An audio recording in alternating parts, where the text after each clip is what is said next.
Hey everyone, and welcome back to Creative Futures, Place and Presence, a showcase of the work accumulated over the last 2 years as part of the digital placemaking and expanded performance pathfinders. I'm Will Taylor, and I'm your host for today. So, if everyone who's been with us already, welcome back, and to everyone who's joining us for the afternoon, great to have you here. Welcome, and I'm sure you're going to have a great afternoon ahead of you. I am a black male in his early 30s. I am wearing a soft pink satin do-rag. I'm wearing black rim glasses with a short black beard and a set of black overhead headphones. I'm in a room with a lovely painting of Jean-Michel Basquiat behind him. And I am joined by Rachel Jones, a British Sign Language interpreter. Rachel's pronouns are she and her. She's a mixed race woman in her early 30s and is wearing a black t-shirt. I keep doing that. Her hair is red and tied up, and she is sitting in front of a white wall at home. We also have with us Emile Quigley, who is another BSL interpreter. Emily's pronouns are she, her. She's a white woman in her early 30s, wearing a black t-shirt. Her hair is brown and curly, and she's wearing black framed glasses, sitting at her desk with a light blue wall behind her. So for everyone who's new, we have two sort of spaces in the showcase. Up next on the main stage, we have a panel chaired by Emile Clarke, and we are exploring what does liveness mean anyway. Over on the expo stage, you'll be able to explore digital placemaking and inclusive practices. Without further ado, I will hand over to Emile. Hello everyone, and welcome. First of all, I'd like to just say that many of us are viewing this live, and also many of us are viewing this post-live as well. So that's a very exciting thing. Also, there's lots of talks that have been happening before for people that have been viewing this live, and since it is live and we have a discussion around liveness, and I'm an educator and a teacher, I thought I'd offer something in just for us, just to take a breath. And obviously you can join in if this is post live as well, just to bring us all into the room. So I invite you to share in a breath with me, just taking a deep breath in and exhale. And in and out. Nice, lovely. So yes, our title is What Does Liveness Mean Anyway? And we have been exploring what liveness and togetherness means in the context of expanded performance. Innovations in technology and creative processes are enabling new experiences that create a feeling of presence or connection to a narrative or character. The edges of liveness are blurring. And we have some fantastic panelists today. We have Angie Bual, Artistic Director of Trigger Stuff. We have Matthew Austin, Co-Director of Make. We have Naomi Smyth, an artist in theatre and video. And we have Olly Langdon, Artist Director of Kilter Theatre. And I'm Emile Clarke, your chair. And I'll just describe myself.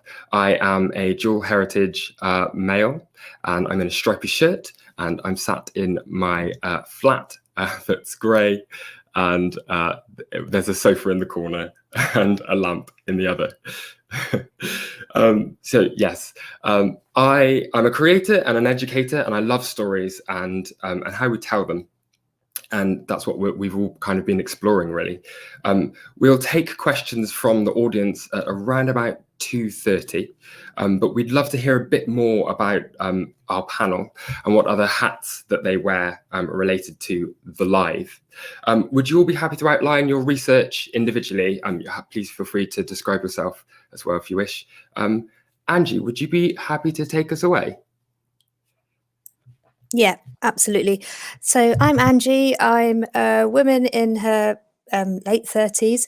I'm Asian. I've got long black hair. I'm wearing a turquoise short jumper, and I'm in my house in Somerset. And my research, well, my background is in theatre, and over the period of founding Trigger, I've been making work that's outside, that trips you up in your public space. And at the moment, we're creating a puppet dragon that will hatch in the middle of Plymouth and fly off the cliff tops with the help of the Royal Navy and 25 other partners in Plymouth. So that's usually where the sort of work I like to do takes place. It's outside, you don't buy a ticket, and potentially it could surprise you. Since COVID hit, I started thinking about how we can move our practice to support the situation in quite a direct way. So a friend of mine, old friend of mine, passed away and was on a ventilator in ICU for a period of time before he passed away this time last year. And he was suffering from COVID, and therefore he couldn't have any visitors, and that's the case for many people today. So we were trying to create a music and voice playlist for him, and it was very difficult to get that MP3 onto the ward, to get all of our voices in and all the music in, but also to get it physically onto the ward and for it to be COVID safe. So that made me think that we should be able to make this accessible to anybody, that anybody could co-curate an audio track for somebody who's on their own and isolated for a long period of time. And when I spoke to a doctor about this idea, she said this could make the difference between whether somebody pulls through or not. And that made me think about liveness. Usually if you were in hospital, you would have someone holding your hand, you would have that emotional bubble of just somebody being present. And how can you create that feeling of presence when you don't have it? At the moment, if you're in hospital and you don't have this sort of service available to you, you can do a Zoom meeting.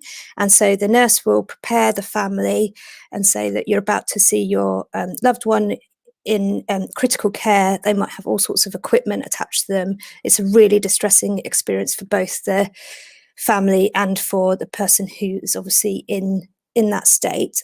Often the person will be unconscious. And what happens then is that the family are confronted with that image, and they're usually unable to have a quality message or a conversation because everything they're saying is being heard by the nurse, and B, they're sort of overcome with emotional distress. So that's a sort of surprising finding during creating this, what's now a digital tool called With You. So if you go onto withyou.org, you can click to make a track for somebody who's in hospital. So we're working in 14 ICU wards at the moment, and with this piece of work and with expanded performance, we're putting it back in some music.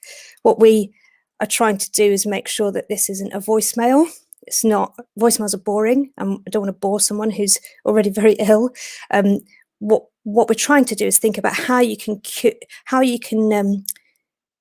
get patients' family network to be in the right frame of mind to leave an anecdote, a story, a poem, a quality message that feels strong and authentic from their side, and is a quality for the patient who's in hospital. That sounds amazing. Thank you. Matthew, would we be happy to pass on to you? Yeah, sure. Hi, I'm Matthew Austin. I'm co-director of Make in Bristol. I'm a white man in my late 30s. I've got brown hair. I'm wearing some round glasses, a white t-shirt, and behind me I have a yellow wall with a mirror on it, that way, and books behind me on the other side. So I run a producing company called Make, based here in Bristol with Katie Degarov. Our kind of work is split between being producers working with artists to develop their ideas from the very earliest seed of an idea through to presentation, distribution, and also as presenters of work through our festival Mayfest, which is a international theatre festival that takes place in Bristol every 2 years.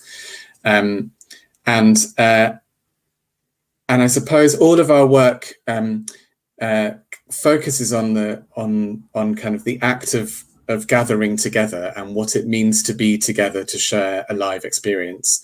And so our work on the expanded performance program was around how we could start to think about technology how technology could help create the environment that we are also familiar with in live performance when we can't be together or when people are isolated for any reason.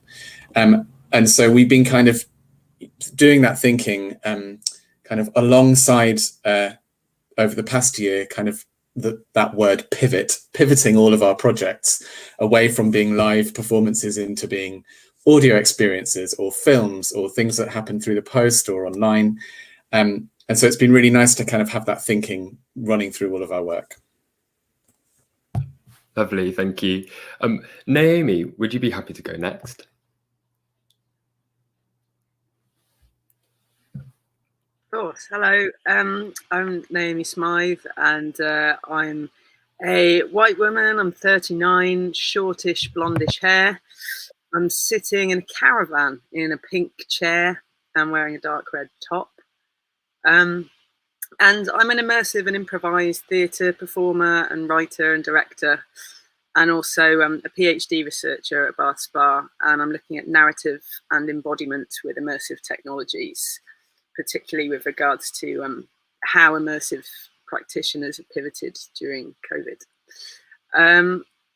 And so I've made mostly immersive participatory shows where audiences all enter the sets and mingle and speak with the performers. There's shouting, there's laughing, sometimes it's hugging, and they play with the show to some extent. So most of the events where I work have been cancelled last year and just cancelled now as well, quite recently.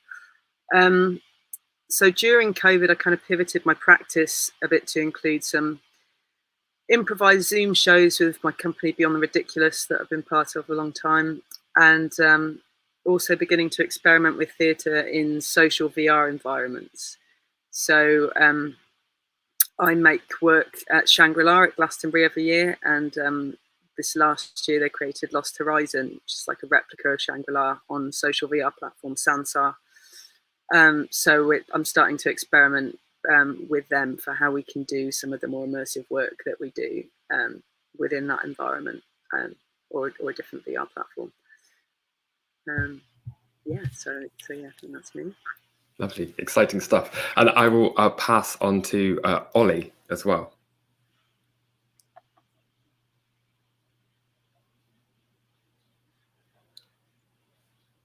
Oh, we've not got your sound yet, Ollie.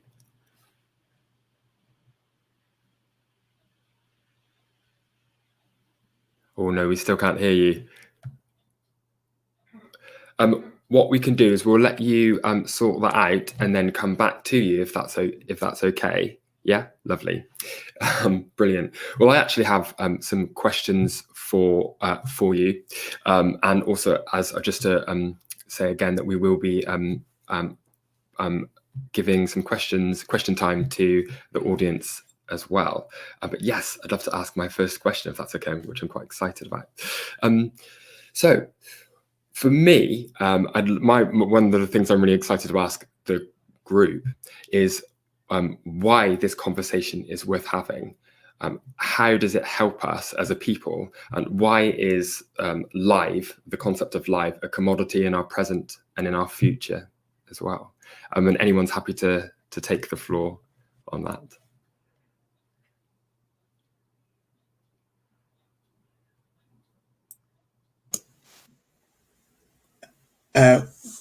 Well, I'm interested in the word commodity. What you mean? Can you kind of describe what you mean by commodity? Yes, thank you. So more as a selling point, why is it something that's so necessary to kind of us at this time, especially going before COVID, before the pandemic, going into the pandemic, and after the pandemic as well? Almost as a sense as lots of people might decide that we don't need Zoom anymore now that we're back into kind of IRL in real life. But why are these platforms still kind of important to us? Yeah, I mean, I guess I don't know if this is going to answer the question, but I suppose I'm thinking kind of way back to when liveness wasn't even when everything was live. It feels like now liveness is a kind of reaction to everything being mediatized, I suppose. So so yeah, in the past it was that any kind of cultural experience would have been a live experience. That's not a very good answer to your question, but I suppose yeah. I mean, yeah, I think your answer, Matthew, makes me think live is living. Live is about living. It's about touching, feeling, smelling, being present. And when we've all experienced some things streamed now, but they don't touch you quite in the same way that if you were in a theatre auditorium or you were at a live gig and you're listening to the same album, as just the connection between human bodies in the same space, and connecting, all focused on exactly the same thing at exactly the same time. And I think that is the magic of live performance. And there's something now even with Line of Duty, knowing that everybody at 9 o'clock on a Sunday night around the country is or a lot of people are excited about the same narratives. There's something about time where you can sort of cheat that liveness, and that connects true to those festivals like Halloween, Diwali, where you just know that, or Christmas, you know, if everyone just had Christmas on random days, it wouldn't quite have the same feeling. But if you can get the time, then the liveness sort of springs out of that. Brilliant. Sorry. No, carry on, please. Yeah, just to build on that a little bit, it's that social responsibility, I think, kind of, if you're going to engage in it, you know that it's a social thing, that there's other people and their bodies and their contexts involved, and it sort of brings that extra bit of investment into it. Thank you. I might just jump in and check if Ollie's sound is working. Are you lovely? Can you hear me? We can hear. Yes, we can. Well, that's a good start. It's live. Would you be happy to tell us a little bit about yourself? Yeah, thank you. And your work. My name's Olly Langdon, and I've got 2 laptops in my baby's nursery, which is lucky. I'm one of the directors of Kilter Theatre in Bath. Today I'm wearing an open neck shirt. I've had my lockdown locks removed. I'm a white male in my 40s.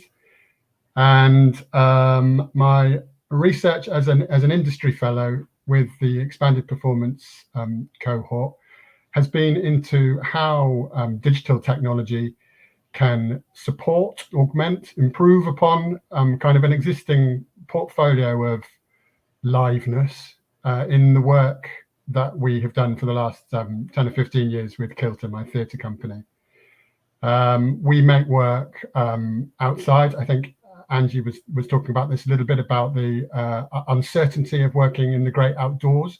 That brings aliveness. We work site specifically. Again, there's a lot of unpredictability in working kind of in less controlled environments than traditional theatre spaces.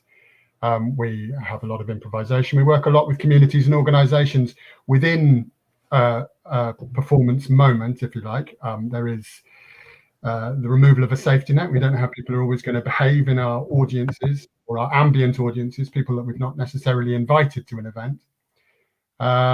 And we work over a long period of time with communities as well. So we have this kind of extended liveness we think of in some ways, from the moment we begin to engage people around a particular topic that we know we're making work about, all the way through to a kind of a community which is built up around a project, and that outlives our kind of direct interaction in a real time and real space. So those are all kind of qualities of liveness, I think, which have an impact on our work in our sort of normal run of things. And so coming into the research period, I was interested in how digital technology could support that. And then, of course, just as we started and COVID arrived, that became a bit of a more sort of forced and focused period of research. And I wanted to do research in practice to try out ideas and see what would work. And we couldn't do research in practice. So the first thing we developed was a trans-universal tour bus. And we went into a parallel universe. And it was great there because there was no pandemic, and we were able to test out loads of ideas against really willing audiences. We could be quite bold and experimental without fear of failure or judgment or budget constraints. And so the way my research kind of findings have come out and been published in the expo today is as a brochure for a festival we ran in a parallel universe.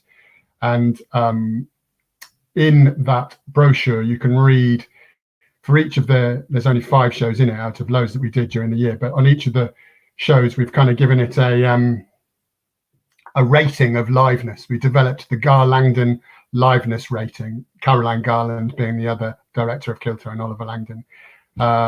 So I hope we'll talk about that a bit more. I'm sorry, I don't really know what we've missed, but what I've missed, but I'm keen to talk about kind of a hierarchy of liveness as the conversation comes to that. Thanks for waiting for me. No, thank you. I'm glad that you had an emergency laptop. I was actually going to jump to a question to Naomi, but please feel free to kind of all chip in.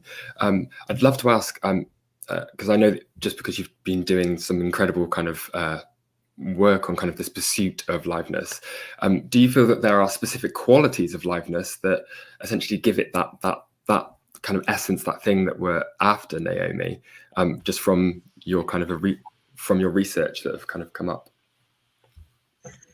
Yeah, thanks. Well, I think it is quite a hard thing to pin down, but it's also the idea I'm working with is that the key to liveness is a sort of embodied sense in each individual audience member of some kind of responsibility for what's unfolding.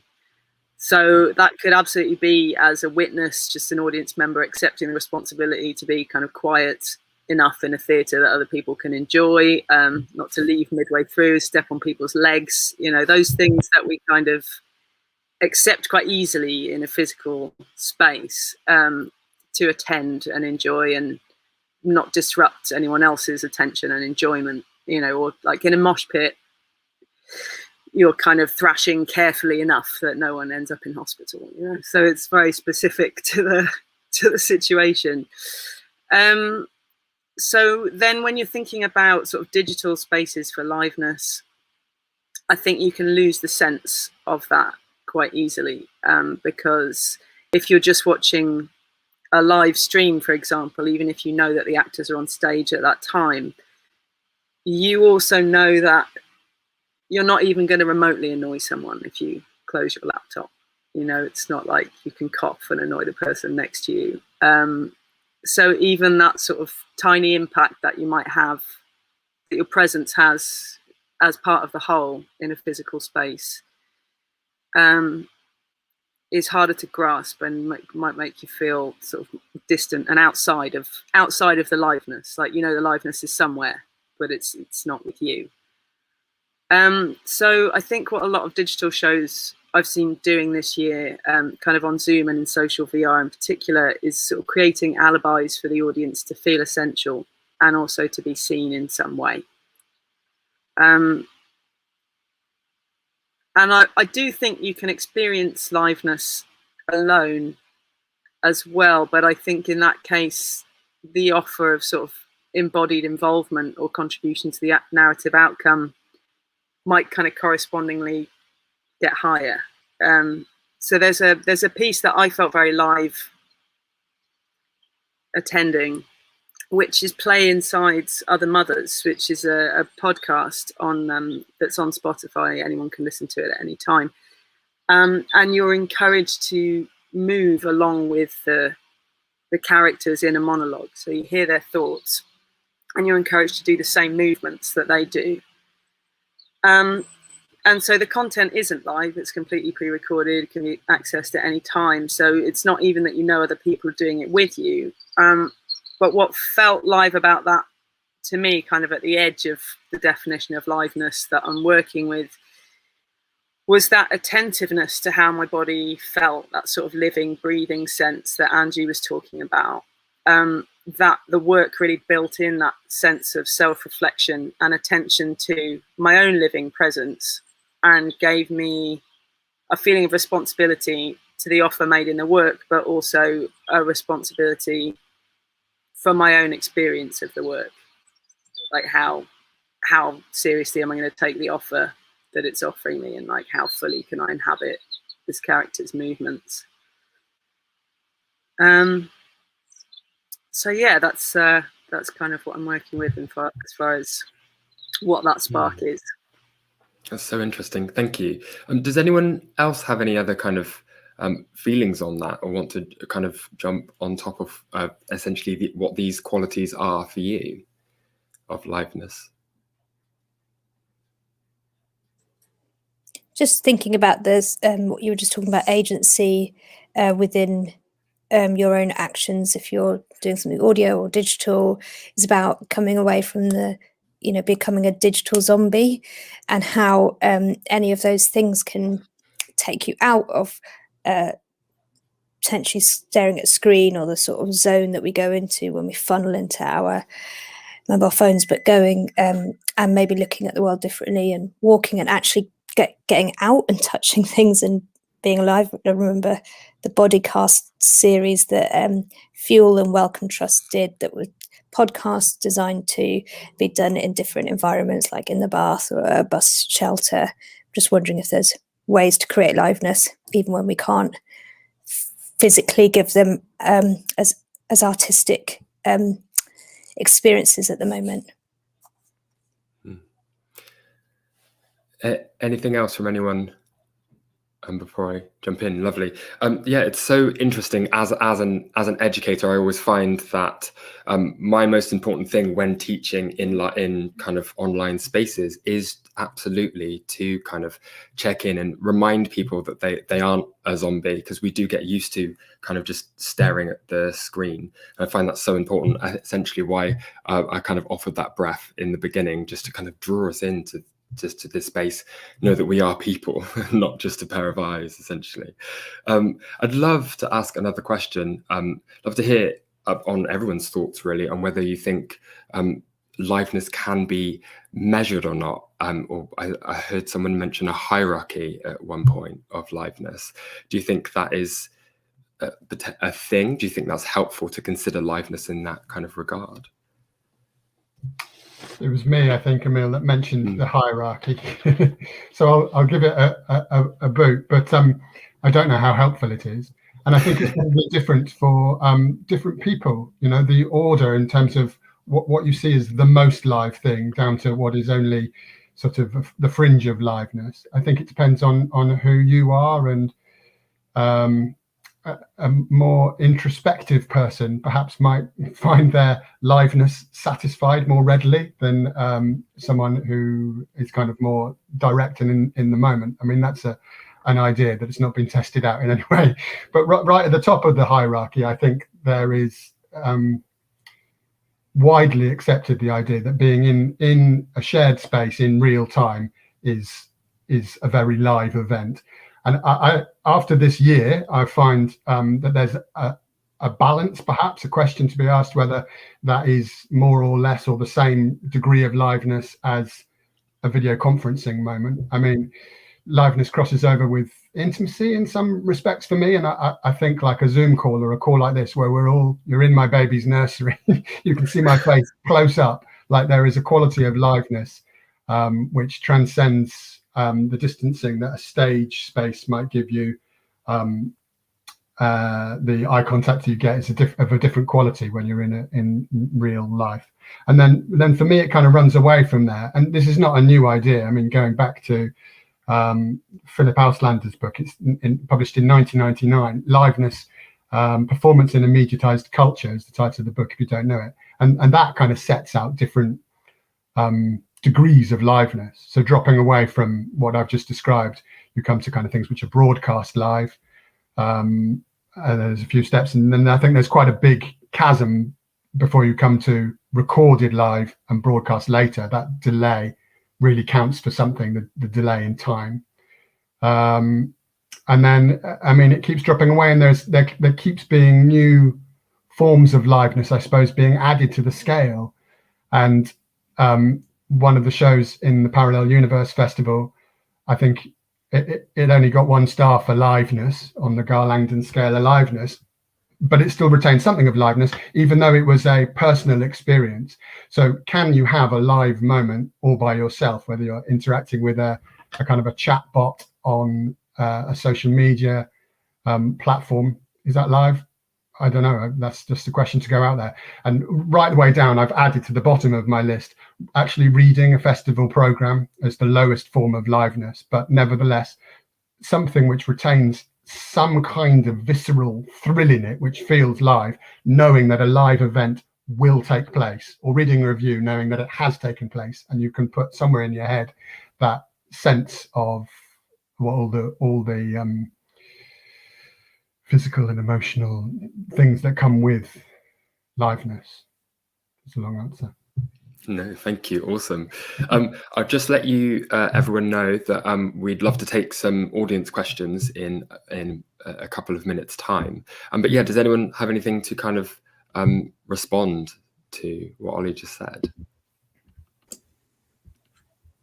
Well, it's not really. Yeah, I suppose I'm interested in what Naomi was saying around the offer that's made to you as an audience member, and how that helps you understand your position in relation to the thing that's happening.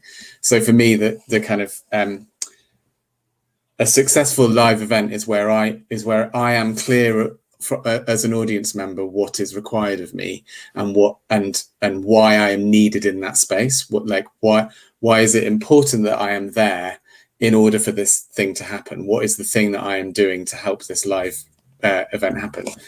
But on the other side of that, and that slightly contradicts that is that when I feel like something is totally live is when there's risk and when there's unpredictability. And so I really enjoy improvisation. I really enjoy improvisation in music, like around jazz, and also in performance, because that for me feels like a truly live moment, because you don't know what's going to happen. The performer doesn't know what's going to happen.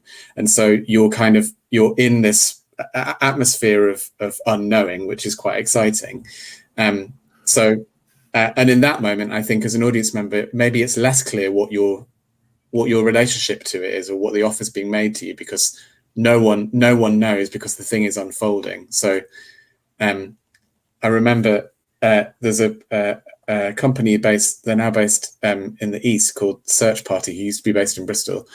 And Pete Phillips, who's one of the members of that company, used to talk about fantagonism, which is that kind of staged anger that people do in theatre, where it's obvious that they know that they're not really angry, or that there's nothing at stake here, because it's all been rehearsed, and therefore it doesn't feel live in the moment.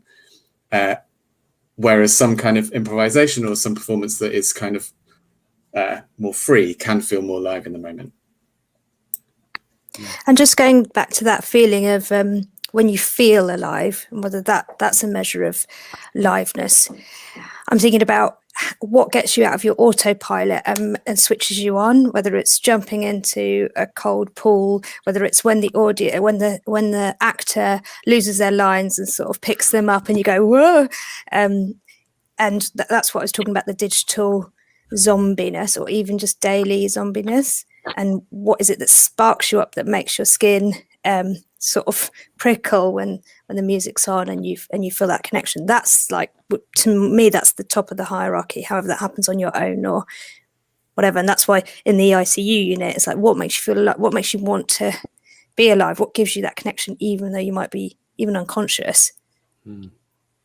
That's actually the other week when Prince Philip died. I remember I felt kind of thrilled by the liveness of what happened in like broadcasting, because it suddenly felt like the kind of, I don't know, there was something really exciting about the kind of the switching of everything. I kind of become obsessed with those moments where what is planned becomes unplanned.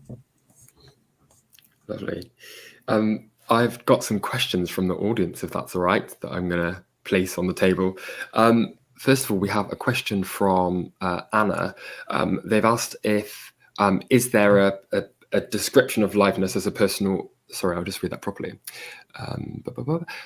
Ollie, any thoughts on how Naomi's description of liveness as personal embodied experience would fit on the scale? Would you like me to read that again? I can see it. Thank you, Emile. Any thoughts on how Naomi's description of liveness as personal embodied experience would fit on the scale? I don't know. Naomi, do you have any idea where your personal embodied experiences would fit on the scale? I mean, I'd love to see the scale and see if I can match them up. Yeah. Well, we left it in a parallel universe, but we can develop a new one. Yeah. I'm gonna carry on, please. Well, just to say, I think there's a lot of different ways to. There's a lot of different livenesses that an audience can experience. A lot of different strategies for evoking that feeling of presence and surprise and a bit of risk, like Matthew was saying as well. I love the. Oh, sorry, so there might be a slight delay. Do you want to finish your sentence there, Naomi? Is that right? Done? No, I'm done. Thank you. Yeah, cool. Make sure I'm not talking over you. Yeah, I love the idea of what you mentioned, Ollie, in terms of that scale being kind of that's a you thing as well, and everyone having their own individual scales. That's something I don't know. I find really enjoyable. The idea of that. I'm going to pose another. Or not pose, that would be me stealing this. This is from Nick. How would you pass out the difference between aliveness and immersion? So what's the difference between liveness and immersion? Would anyone care to answer or give their thoughts? I think for me, liveness, and as you've already picked up, Emile, this is personal. Liveness involves togetherness for me. It involves other people, and I don't think immersion has to. I mean, that's one way to kind of pass out a difference. There's probably many more. I'm trying to think of an example of of something that's felt live or live experience where I haven't felt immersed. But I'm struggling to think of one at the moment. But what are the examples, I suppose, of something that is you're very definitely in that moment live, but you're not. Yeah, you're not immersed in it. Well, I have a question about how long a live moment can be as well. To remain in a live moment that's kind of drawn out, like if it's an exchange between people. Matthew, talk about a project in the post. Like, does that remain if two people are communicating through an exchange of letters? Is that a live exchange? Does it remain live on the letters flying through the air? I like Rachel's comment, bad theatre. But bad theatre doesn't feel live, it feels dead, doesn't it? Right. Where would you say, Ollie, what you were talking about then, where would you say that fits on your scale of liveness, your personal scale? It's quite low down the liveness scale, but it's the togetherness of it, the fact that someone is receiving it is what makes it live for me in some ways. And so if you're having a WhatsApp exchange instead of exchanging letters, and you can see that someone is reading your message and typing a response, that keeps it alive, doesn't it? Whereas something where your exchanges go much further in between is less live. And projects that we've done at Kilter, 10 years ago, we did a show on allotments, for instance, and with the audiences, we planted a tree in each place that we toured to. Those trees are still growing. Each year I contact those audiences and say, don't forget to go and pick the fruit. There feels like there is a liveness to that, even though it's been running for 10 years and the connection only happens once in the autumn. What I find really interesting with things like that, if you'd set that up as a bot or a chat bot or something that kind of sends that out automatically, would you define that as still being live, although it's been something that's automated? The coming together of that community of an audience, I would count as live. So they're reacting to the chat bot. I am going to highlight something that was, I think, written a little while ago in the chat. It's by Tanuja. They said, I'm enjoying that we're sharing so many different ideas of what liveness is. The idea that it's personal is so thrilling and resists commodification in a great way. That's, yeah, lovely. Does anyone have any responses to that, to what Tanuja said? Yeah, I think I'm enjoying at the moment the idea that it's personal and very specific to the individual, what brings them alive in that way, but also that it has a sort of social connected element as well, and that there's different strategies to reach that for different people.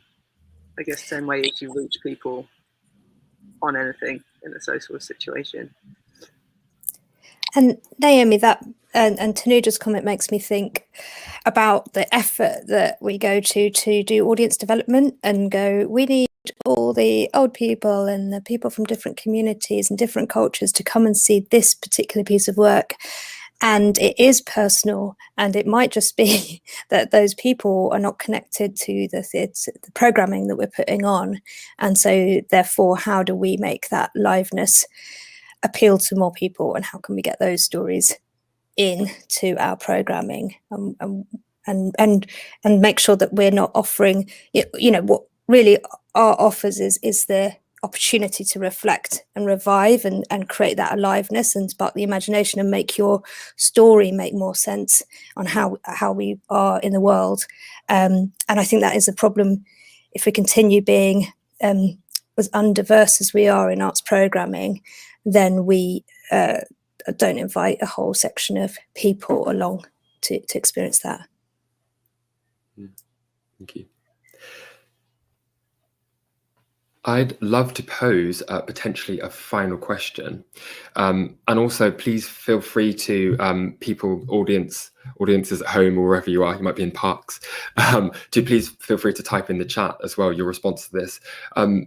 I'd love to know essentially what surprised you during this exploration of liveness during the research, and has there been any kind of standalone and inspirational moments? I've written Isaac Newton's kind of falling apple moments for yourself over this process.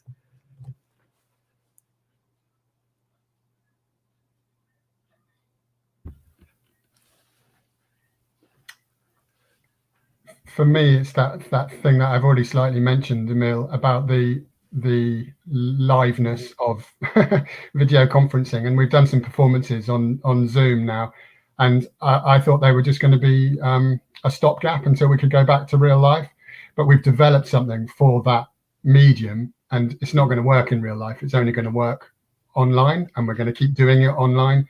And I think people will continue to come to it online, even when they can go to real theatres, and that there's space in the world for both those versions, and those versions coming together in different hybrids. I think for us, it's felt like we'd always had a relationship to technology in the work that we made. It was, we present a lot of work that involves technology, but we maybe personally, I had been kind of a bit suspicious or a bit not convinced about its use or its value. And actually, the last year, I think we're beginning to find our groove in relation to technology. And when I say our, I mean makes, and how and that has kind of emerged through the work we've been doing with artists. But yeah, it feels like we're becoming interested in audio, for example, and what that can do for us. So it's kind of, yeah, I think we came into it kind of feeling unsure, and still feel unsure in many ways, but yeah, beginning to kind of tease out how we can use it to create things that feel like they have the quality of the live work that we produce, the kind of mischief and the fun and the, yeah. Lovely. Thank you so much. It's so interesting, and I hope everyone watching has found it kind of inspiring as much as I have. You can find out more about everyone's research in our expo section on Hopin. We're going to take a short break now and arrive back at 3 p.m. Yeah, thanks for joining our live event, and yeah, be you in our present or in our future, essentially. Thanks very much to the panel as well. Thank you very much. Thanks, Emile. Thanks, everyone.